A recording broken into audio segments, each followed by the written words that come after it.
네, 안녕하세요. 이원재입니다. 내란으로 망가진 경제를 살려내겠습니다. 이원재 끝내주는 경제 라이브 시작하겠습니다. 오늘은 이정환 슬로우 뉴스 대표 먼저 모셔서 지금 굉장히 큰일이 벌어지고 있는 중동 이야기 한번 풀어보도록 하겠습니다. 안녕하세요. 어서 오세요. 네, 안녕하십니까. 네. 주말에 깜짝 놀라셨죠? 아이고, 네. 다 깜짝 놀랐어요. 갑자기 저희 애가 고등학생인데요. 네. 갑자기 아빠! 그러더니 어젯밤에 네. 호르무즈 해협 봉쇄한대 막 방에서 그러더라고요. 예. 끝내주는 경제를 계속 듣다 보니까 약간 유식해져가지고 고등학생이신데 네. 호르무즈 해협을 알고 계시고 네, 공부도 안 하고 이제 네. 열심히 뉴스를 보고 있는 네. 거죠. 어쨌든 간에 모두에게 충격을 준 맞습니다. 그런 사건이었습니다. 미국이 이란을 네네. 공격한 거죠. 미드나잇 해머, 한밤 해머라는 작전이었는데요. 네.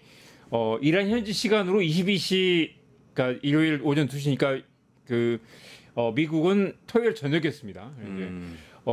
이란의 핵시설을 공습했고요. 포르도, 나탄즈, 이스파한을 공격했는데 우리 기억하시겠지만 G7 회의에 있다가 갑자기 사라졌잖아요. 그래서 이제 갑자기 뭔가 비상사태가 큰일이 있다 그러면서 맞습니다. 트럼프가 사라졌죠. 네, 그게 월요일 저녁이었고요. 근데 2주 안에 공격 여부를 결정하겠다. 그래서 다들 상상도 못했습니다. 2주니까 좀 시간이 있겠다고 생각했죠. 근데 갑자기 2주 안에 공격 여부를 결정하겠다는 게 지난 목요일이었습니다. 19일이었는데 이틀 뒤에 갑자기 그 공격 명령을 내린 거죠. 훨씬 빨랐습니다.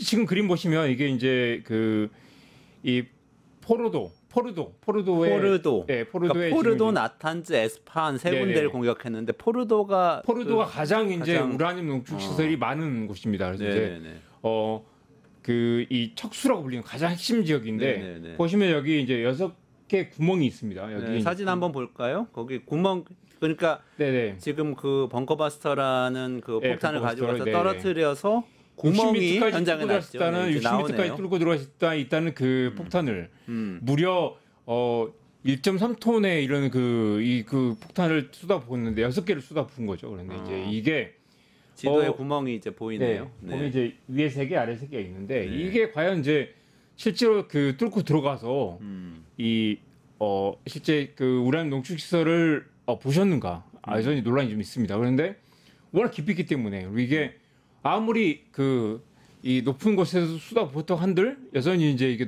너무 깊이 있기 때문에 과연 이게 파괴를 한 것인가? 또 하나 쟁점은 이란 이걸 알고 이미 우라늄 농축 시설은 이렇게 장비가 크지만 핵심 장비들을 또 이렇게 트럭을 이미 빼돌렸다는 정황도 있습니다. 조금 이따 보여드릴게요. 여전히 이게 타격을 줬느냐 논란이 있습니다. 혹시 이 그림 한번 지금 보십시오. 제가 이거 새벽에 만든 그림인데요.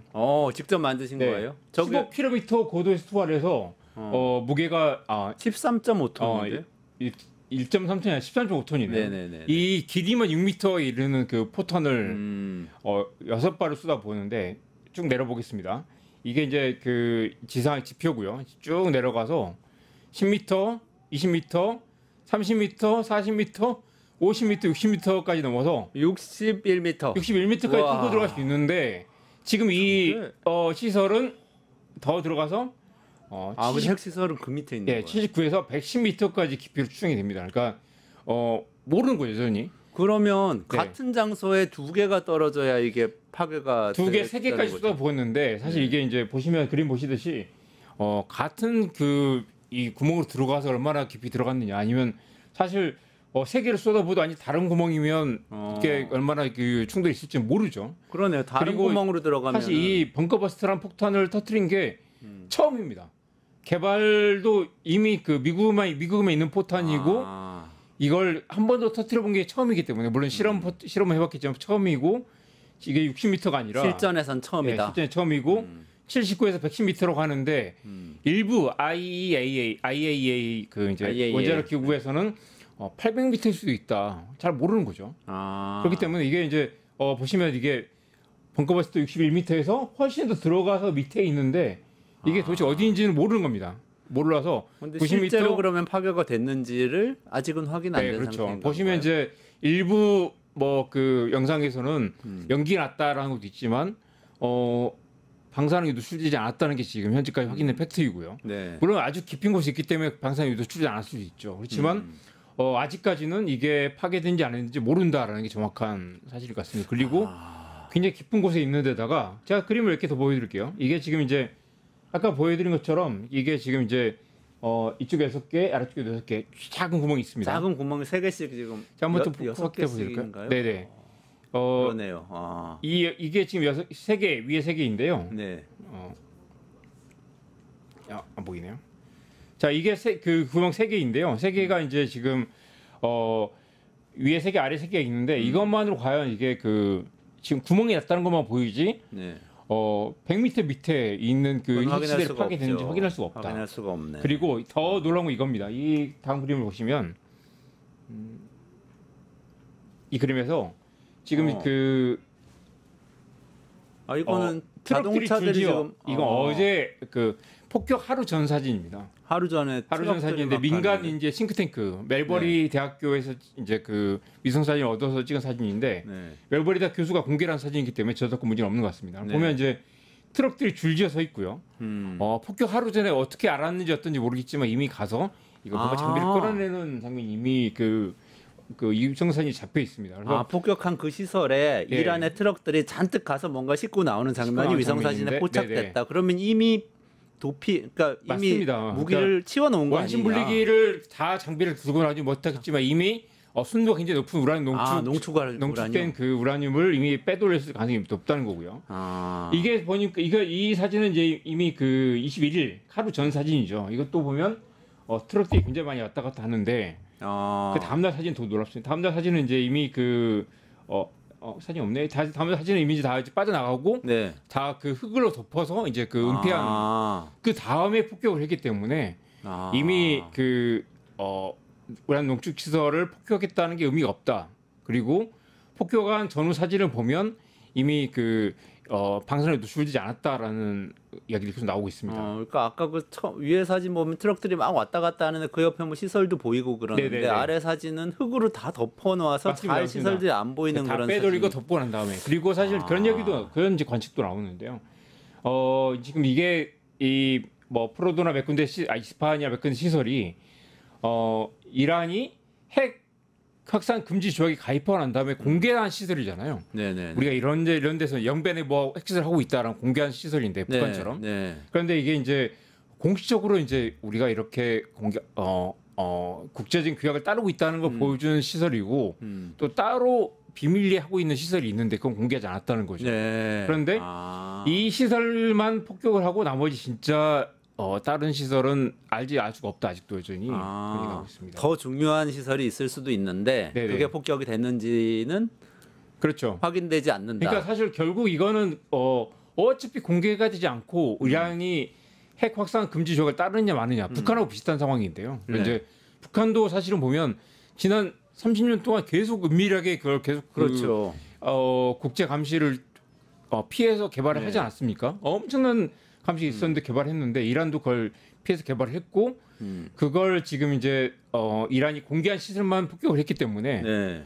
그 북한도 이미 그 공개된 시설을 이렇게 스스로 폭발한 경험도 있었습니다. 네, 그런데 네. 이미 그 숨겨놓은 시설 따로 있었던 거죠. 그렇기 때문에 이걸 폭격했다고 해서 이게 이런 완전히 파괴됐다고 할 수는 없는 거고 아마 트럼프도 이걸 어느 정도 알고 있지 않았을까라는 그 추측도 나오고 있습니다. 그래요.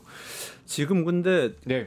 사실은 이란은 굉장히 큰 나라잖아요. 미국이 이란을 직접 공격한 적은 없는 거죠 아직까지. 지금 처음인 거죠. 처음입니다. 그래서 이제 이라크를 공격한 적이 있지만 그렇죠. 이라크 전쟁이 이란은 있었고 이라크보다 2배나 더 크고 군사력도 훨씬 크고 네. 사실 아랍에서 굉장히 맹주로 군림하고 있는 나라인데 그런 나라를 공격한 건 사실 역사상 거의 처음입니다. 거의 처음에 무조건 처음이고요.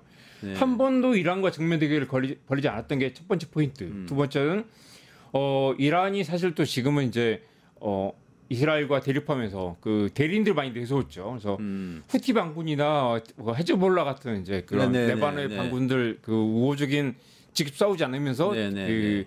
이 민병대를 내세워서 전쟁을 했는데 그 세력들이 많이 와야 된 상황입니다. 그래서 레바논의 후티 반군이 상당히 이렇게 이스라엘의 공격으로 많이 네네. 붕괴가 됐죠. 네, 그래서 그게 많이 나왔어요. 트럼프는 아마 이제 트럼프와 이스라엘은 이미 이제 그래서 이스라엘을 아마 무너뜨릴 수 있을 것 같다라는 판단을 했을 수도 있을 것 같은데 네. 막상 보니 지금 이번에 그림에서 보시다시피 이란의 그 핵시설은 어디 있는지 알 수가 없고 네, 네. 공개된 시설을 파괴했다고 하더라도 또 숨겨져 있는 시설이 있을 수도 있고 네.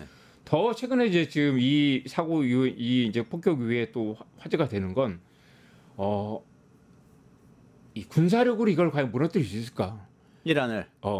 북한도 마찬가지고 세계 어느 나라도 역사적 경험으로 봤을 때 군사력으로 특정 어느 나라가 핵을 개발하려고 할 때 완전히 그 봉쇄하거나 무력으로 진압하는 거 불가능하다 국제사회가. 결국 그거는 북한처럼 계속해서 그 유화 정책과 어떤 압박과 회의를 통해서 어떤 이 경제 제재를 통해서 압박하는 게 맞는데 그리고 사실은 이란은 그걸 지켰다는 거죠. 그러니까 2015년에 네. 사실 오바마가 네네. 중재를 해서 이란과 국제사회 사이에 협정이 이루어진 거죠. 네네. 그게 IAEA가 사찰을 맞습니다. 하면서 네. 일단 시설 다 공개하고 네. 핵무기를 개발하는 게 아니고 그냥 우라늄 농축해서 고효율 핵 발전을 하려는 거다 이렇게 쭉 얘기하면서 조금씩 감축해 나가는 프로그램을 짰었죠. 네. 그랬고 지금은 이란이 이걸 어느 정도 중단하지 않았을까라는 추측이고요. 그래서 그게 60%냐 90%냐라는 논란이 있지만 만약에 이걸 이란이 작정하고 맘만 먹으면 1, 2년 안에 거의 무기화 가능한 수준의 우라늄을 만들 수 있다. 그래서 근데 사실은 2016년에 트럼프 1기 들어오면서 네네. 트럼프 대통령이 1기 때 네. 그걸 깨트려 가지고 anything but 오바마니까 그걸 네네. 깨트리는 바람에 다시 사실은 농축을 차곡차곡 시작한 게 지금 말씀하신 네네. 30%가 되고 60%가 되고 막 이런 상황이 그래서 된 핵을 거죠. 억제하는 가장 강력한 수단은 국제적인 그 제재 그리고 국제적인 감시 체제, IAEA를 통한 어떤 이제 그런 견제와 감시인데 아마도 지금 그 이란이 핵무기 개발했냐 안 했냐가 뭐 옛날 그 이라크 침공할 때 미국 이라크 침공할 때 대량 살상 무기 있느냐 없느냐 논란이 있었지만 그거 없지 않았습니까? 네. 근데 지금 이란이 핵무기를 개발했느냐 안 했느냐 논란이 있지만 그건 모르죠.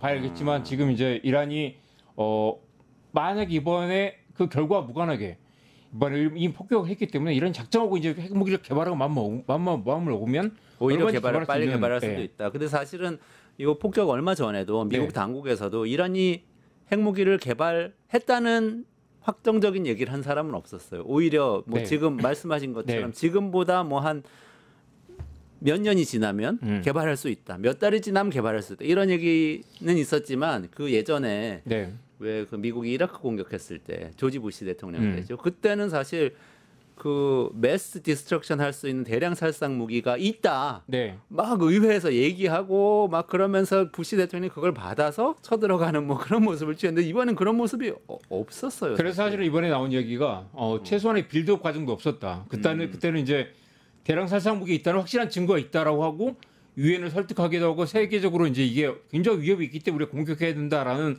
그리고 의회를 설득하는 과정이 있었지만 지금 이번에 그냥 갑자기 목요일까지만 해도 2주 안에 공격하겠다고 한 다음에 갑자기 때렸다는 거죠. 그 말은 트럼프가 왜 이랬을까? 이거는 최소한의 그 미국 의회를 비롯해서 세계 시민들을 설득하는 노력이 없었다. 빌드업 과정이 없었다라는 건데. 없이 갑자기 했다. 자, 조금 얘기를 돌아가 가지고요. 자, 아까 쭉 다시 돌아가서 이란을 폭격했는데 핵시설 벙커버스터를 집중 투하했고 그렇지만 실제로 거기에 있던 농축 우라늄이 파괴가 됐는지는 확정하지 못한다. 왜냐하면 빼돌렸을 수도 있고 거기까지 벙커버스터 못 들어갔을 수도 있기 때문에 여기까지 말씀 주셨는데 이란에서 뭐라고 얘기를 했나요? 이란에서는 아직도 파괴되지 않았다. 아직 그 핵시설은 여전히 있다. 여전히 있다. 우리는 언제든지 반격할 수 있다라고 얘기를 하고 있고요. 근데 이란이 그렇게 얘기해도 이렇게 왜 핵시설 파괴되면 만약에 농축 우라늄을 파괴했다면 방사능 유출이 될 수 있잖아요. 그러면 주변에서도 확인되지 않은 상태입니다. 그건 아직 확인 안 된 상태고. 그러면 아까 호르무즈 해협 얘기로 좀 돌아갔어요.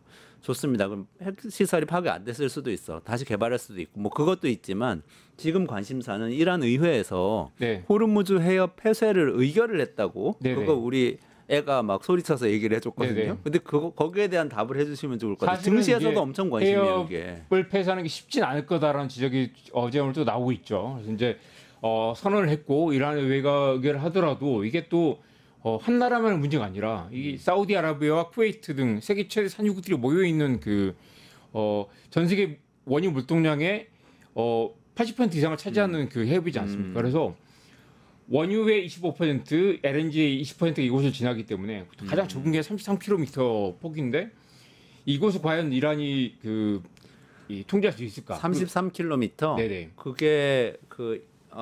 그게 이란 호르무즈 해협의 가장 좁은 곳이라는 정확히 거죠. 좁은 곳인데 네. 그 곳을 만약에 그러면 이란이 거기 이제 어뢰를 띄우거나 아니면 이 쥐를 띄워가지고 지나가지 못하게 만들 텐데 그렇더라도 다른 나라들이 이란과 그 같은 이해관계를 가지지 않을 수 있다는 거죠. 이란의 이 목표는 다른 나라들이 우리를 지원할 거다. 미국과 싸우는데 자기들이 경제가 힘들어지면 우리를 지원할 거다라는 그런 목표를 가지고 있지만 실제로는 그렇지 않을 수도 있고 이게 또 중국도 관련이 있고 전 세계 모든 나라가 어려워질 거기 때문에 쉽게 이란의 생각도로 가지 않을 수 있다. 호르무즈 해협을 폐쇄하는 거 쉽지 않을 수 있다는 얘기가 나오고 있습니다. 쉽지 않을 수 있다. 네. 그게 그 사우디아라비아, 쿠웨이트 이런 나라들이 모여 있는. 그러니까 그게 지금 호르무즈 해협 쪽이 있고 아래 예멘 쪽이 있는데 네. 그 좀 북쪽이죠. 그러니까 맞습니다. 아랍에미레이트하고 네네. 이란하고 사이에 있고 거기로 쭉 들어가면 그 사우디가 맞습니다. 왼쪽으로 쭉 있는 쿠웨이트도 있고요, 바레인도 있고요, 그렇습니다. 고기인데 근데 거기 만약에 막으려고 한다. 그 이란 쪽 그 해안을 막을 수 있겠지만 이쪽 그 예멘 쪽에서 막지 않을 수도 있고 그래서 약간 예멘은 그 남쪽이고 좁기 때문에 여기는 지나갈 수 UAE죠. 있겠지만 UAE. 막 이걸 그 차단하면 굉장히 그 타협을 받을 수는 있죠. 혹시 근데 제가 이게 보여드린 이 원유 가격 그래프를 보시면 우리나라에서 근데 사실 네. 중동에서 원유 수입 많이 하지 않아요? 우리나라도 굉장히 많이 하죠. 우리나라도 사실 굉장히 큰 타격을 받을 수 있습니다. 그래서 이제 우리나라가 수입하는 원유 중에 얼마나 잠깐만요. 그 그래서 중동산이죠? 한 70% 네네네. 됐던 것 같은데. 우리나라 한국은 그죠? 이제 특히 이제 그 중동에서 원유 수입이 많기 때문에 네. 굉장히 압도적으로 그 영향을 많이 받을 수 네, 있습니다. 한 이제 70% 우리나라 그러니까 여기저기서 수입하지만 그 중에 한 70%가 중동산이고 네네네. 중동에서 사면 거기로 다 오는 건가요? 한국이 수입하는 원유의 70% 그리고 중동산 원유 99%의 이 지역을 통과하기 때문에 거의 한국이 우리가 쓰는 원유의 70%가 이 지역을 통과하고 있다고 보면 되겠습니다. 그러면은 만약에 거기가 막힌다면 우리나라 입장에서는 유가가 오르면서 유가가 오르고 비용이 전체적으로 이제 생산 비용도 오르고 국가 경쟁도 줄어들게 되겠죠. 그래서 이제 지난 이 이라크 전쟁 2003년에서 2011년까지 갔던 이라크 전쟁을 보면 이라크 전쟁 당시에 거의 4배 이상 유가가 올랐던 경험이 있습니다. 네네. 이제 이번에는 과연 이제 그 이란이 그 정도까지 하지 않을 거다. 그리고 아까 말씀드렸듯이 이란의 군사력도 많이 약해졌기 때문에 네네네. 미국과 전면전을 치달지 않을 수 있다. 그리고 지금 이란의 이 지배 세력들도 여전히 눈치를 보고 있거나 전면전까지 가지 않으려고 할 수 있다라는 그런 관측도 나오고 있습니다.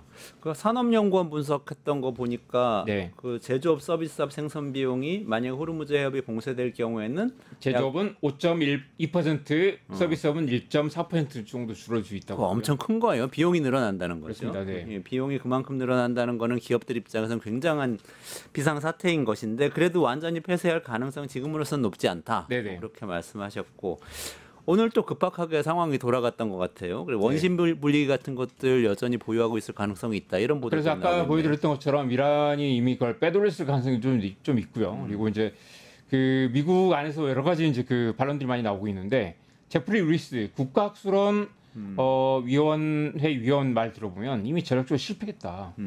이 IAEA가 확인하지 못한 새로운 농축시설이 이미 있고 그쪽 빼돌렸기 때문에 이미 이란이 우리 여기에 뭐 북한처럼 영변에 핵시설이 있다고 말한 것처럼 그 페이크로 만들어 놓은 시설 말고 다른 시설이 얼마든지 있기 때문에 그걸 핵시설이라는 게 엄청나 이렇게 규모가 큰 게 아니라 얼마든지 지하에 숨겨놓을 수 있는 시설이기 때문에 네. 얼마든지 1, 2년 안에 이걸 복구해서 이 무기에 준하는 무기를 만들 수 있다라는 지적이 나오고 있습니다. 마지막 이 말씀 드리고 싶은데요. 이 트럼프가 왜 그랬을까?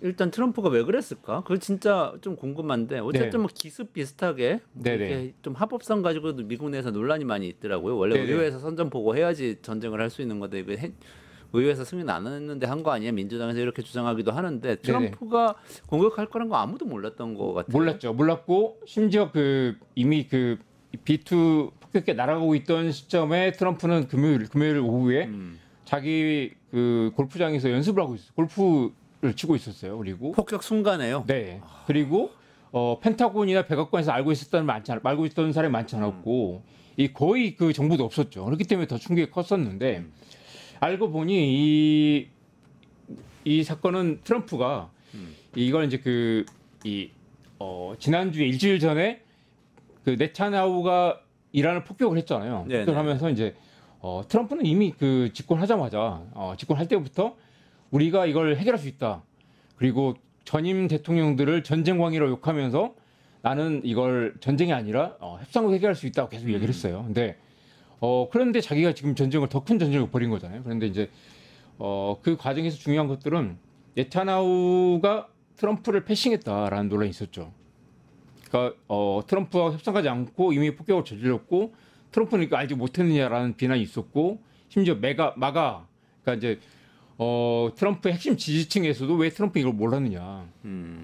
트럼프가 이스라엘이 트럼프를 패싱하고 함부로 전쟁을 키우고 있는 거 아니냐라는 그런 이제 트럼프 자존심을 꺾는 그런 부분이 있었기 때문에 트럼프가 우리 이걸 주도하고 있다라는 걸 보여주기 위해서 혹시 좀 더 이걸 무리해서 전쟁을 키우지 않았는가라는 의혹이 나오고 있습니다. 트럼프가 계속해서 1초 전에 나는 결정을 내릴 수 있다. 내가 무슨 결정 내릴지는 아무도 모른다. 이런 얘기를 했었고. 네네. 그리고 월요일에 그랬나요? 이란 테헤란에서 모두 대피해야 된다. 이렇게 트루스 소셜이었죠. SNS에 네네. 올려가지고 네네. 다 트럭 타고 떠나는 사진이 막 이렇게 돌아다니기도 하고 어떻게 보면 막 심리전을 했어요. G7 네네. 정상회담에서도 갑자기 가고 그러면서 그럼에도 불구하고 당장 복격을 하리라고는 아무도 예상 못했는데 갑자기 했다. 네. 그거 보고 어떤 사람들은 자꾸 타코라고 그러니까 트럼프 얼웨이스 치킨 사우시라고 해서 트럼프 뻥이다 다 뭐라고 네. 말만 세게 해놓고 아무것도 하는 게 없다. 그러니까 겁쟁이다. 이렇게 비난받으니까 기분 나빠서 이런 이런 엄청난 전쟁을 저지른 게 겁쟁이라는 이야기를 듣지 않기 위해서 아니면 내가 이걸 주도권을 쥐기 위해서 내가 노벨 평화상을 받아야 되는데 감히 네타냐후가 내 말 안 듣고 전쟁을 키웠기 때문에 그리고 내가 여기서 소외됐다는 걸 뒤집으려고 이 판은 내가 이끄는 판이다라는 걸 보여주려고 폭격을 했다라는 그런 주장이 나오고 있는데 지금 가디언이나 아니면 악시오스나 최근 여러 가지 그 보도를 보면 매우 사실 가능성이 높습니다. 그게 아니면 이해도 안 되고 이거는 미국 의회나 아니면 백악관이나 그 펜타곤의 도움을 받지도 않고 오로지 트럼프 혼자 머릿속에 있는 생각으로 저질렀을 가능성이 매우 높은 상황이거든요. 그렇군요. 저는 또 다른 시각 하나 네. 전해드릴게요. 토머스 프리드먼이라고 있어요. 네네. 렉서스와 올리브나무, 세계는 평평하다 이런 네. 책으로 유명한 미국의 저널리스트인데 이 사람은 사실 중동 전문가예요. 중동에서 네네. 특파 생활을 오랫동안 했고 뉴욕타임즈 컬럼니스트로 오랫동안 글을 써왔는데 사실은 반 트럼프거든요. 네. 트럼프 엄청나게 비난하고 트럼프 당선되기 전에는 절대 되면 안 된다고 계속 쓰던 사람인데 이 사람이 오늘 새벽에 칼럼을 썼어요. 네네. 뭐라고 썼냐면 트럼프가 했던 국내에서 하고 있는 모든 일에 반대한다. 그렇지만 이란은 지금 신정 체제가 너무 강화되었고 그 동안의 그 프락시인 후티 반군하고 뭐 레바논의 그 여러 세력들 활용해서 너무 많이 이 나쁜 짓을 했기 때문에 쉽게 말하면 너무 많이 민주 진영에 있는 국가들 괴롭혔기 때문에 핵까지 가지게 된다면 돌이킬 수 없는 굉장히 큰 사태가 벌어질 수 있고 핵무기 막기 위해서 했더니 트럼프의 이번 행동은 그런 맥락에서 이해해야 된다. 지지한다까지는 안 썼어. 하지만 그런 맥락에서 이해한다고까지 쓰기도 했더라고요. 그러니까 미국의 리버럴 사이에서도 약간은 맞습니다. 온도차가 마가도 있다는 분열하고 리버럴도 분열하고 그런데 과연 이게 실제로 핵을 억제할 수 있을 것인가? 그리고 지금 이제 이란이 많이 그 군사가 약해졌기 때문에 적극적인 반격을 못 하겠지만 어떻게든 이게 이제 그 9.1 테러보다 훨씬 더 큰 형태의 그렇죠. 어떤 반격이 벌어질 수 있다. 근데 아마 어제 오늘 나온 이야기는 이란이 지금 미국까지 쏠 수 있는 미사일을 갖고 있지 않고요. 중동 지역에 이제 그 미군 기지를 공격할 수 있는데 그 정도의 군사력도 되지 않는다라는 관측이 나오고 있습니다. 그렇기 네네. 때문에 당장은 이제 이란이 뭐 적극적으로 미군을 공격하거나 아니면 판결을 아웃하지 않을 가능성이 매우 낮고요. 여전히 좀 지켜봐야 될 것 같습니다. 지금 이란이 전면전 네. 그 가능성은 몇 %나 된다고 보세요?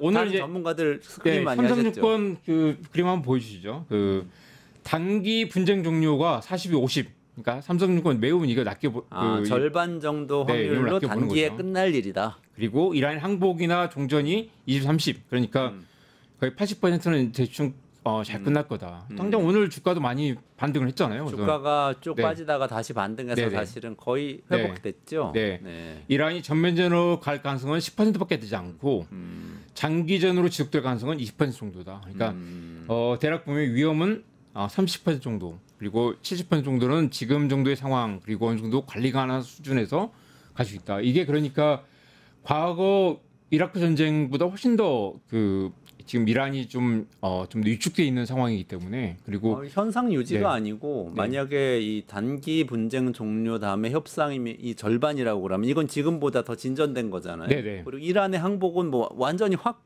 진전된 것이기 네네. 때문에 요게 한 70% 된다고 보니까 네. 삼성증권은 굉장히 낙관하네. 낙관하기도 하고 실제로 지금 이제 그 이란 이 미국을 공격하지 못하기 때문에 네.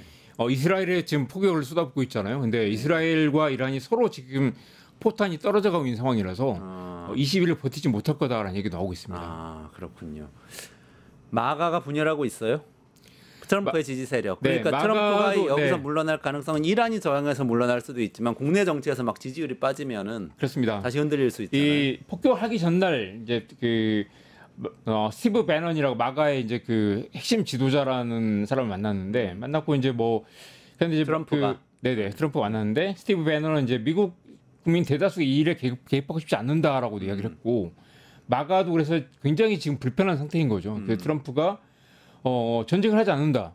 과거 민주당 정부가 전쟁을 했지만 트럼프는 전쟁하지 않고 협상으로 푼다라고 했는데 갑자기 그 트럼프가 전쟁을 벌인 거죠. 그렇지만 막상 전쟁이 벌어지고 나니 마가도 여전히 그 트럼프를 지지하는 그런 양상을 보이고 있고요. 아까 말씀하신 대로 그 리버럴 진영에서도 이건 이제 그 이란에 대한 반감이 좀 있기 때문에 기본적으로 아직까지는 지난 이틀 사이를 보면 미국 내에서는 트럼프 지지가 좀 우호적인 그런 상황이라고 볼 수 있겠습니다. 그렇군요. 좀 마무리할 시간인데요. 네. 토마스 프리드만 아까 네. 소개드렸던 뉴욕타임즈 칼럼니스트 이분은 이렇게 얘기했어요. 여기서 이란이 한 발짝 물러서서 핵무기 개발을 포기하고 그리고 나서 만약에 트럼프가 팔레스타인과 이스라엘 사이로 들어가서 가자 지구에서 이스라엘군 철수시키고 투 스테이트 솔루션이라고 그러죠. 팔레스타인 독립국가 인정하는 협상까지 끌어내 버리면 그러면 나 인정하겠다.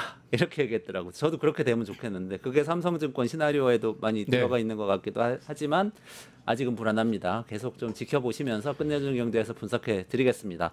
이정환 대표님 여기서 인사드려야 될 것 같고요. 이정환 대표님 고맙습니다. 네, 고맙습니다. 유튜브 구독하고 실시간 채팅과 댓글을 남기시면 매일매일 실천 TTCO를 드립니다. 참여 방법은 통통물 어플을 다운로드하고 회원가입과 로그인을 해주세요. 마이페이지에서 나의 회원 고유 번호를 복사해주세요. 유튜브 구독 후 실시간 채팅이나 댓글창에 고유 번호를 한 번만 입력하면 준비 끝! 지금 유튜브 채팅과 댓글 쓰기 참여하고 실천 TTCO 받아가세요.